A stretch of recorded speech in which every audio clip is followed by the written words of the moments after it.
Bonjour, bonsoir, bienvenue dans votre journal sur la chaîne Juno Sept. En Haïti, c'est une tragédie qui bouleverse encore le pays. Le village de La Bauderie, entre Larkahey et Cabaret, a été le théâtre d'un carnage le jeudi 11 septembre. Selon les premiers bilans, plus de 40 habitants, parmi eux des femmes et des enfants, ont été abattus par des hommes lourdement armés, identifiés comme membres de la coalition criminelle Vivre Ensemble. Selon des témoins, l'attaque serait une vengeance après la mort d'un chef de gang tué quelques jours plus tôt. Les habitants affirment que les criminels avaient annoncé leur offensive plus d'une semaine à l'avance, mais aucune mesure de protection n'a été prise.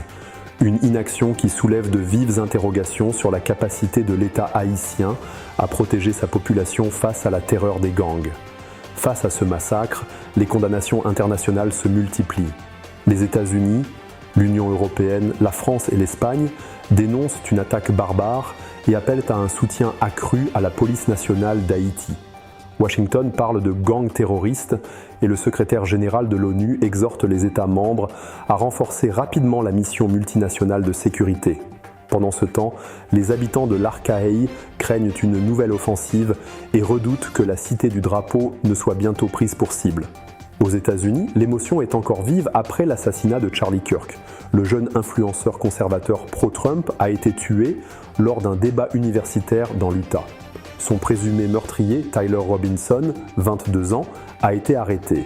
Le gouverneur de l'État, Spencer Cox, a confirmé que Robinson vivait avec une personne transgenre, mais il appelle à la prudence, soulignant qu'aucun lien direct n'a été établi entre cette relation et le crime. Ce meurtre ravive pourtant les tensions autour des droits LGBT+, un sujet déjà au cœur des polémiques politiques américaines. Enfin, dans le domaine culturel, la communauté haïtienne pleure la disparition de Gary Didier Pérez.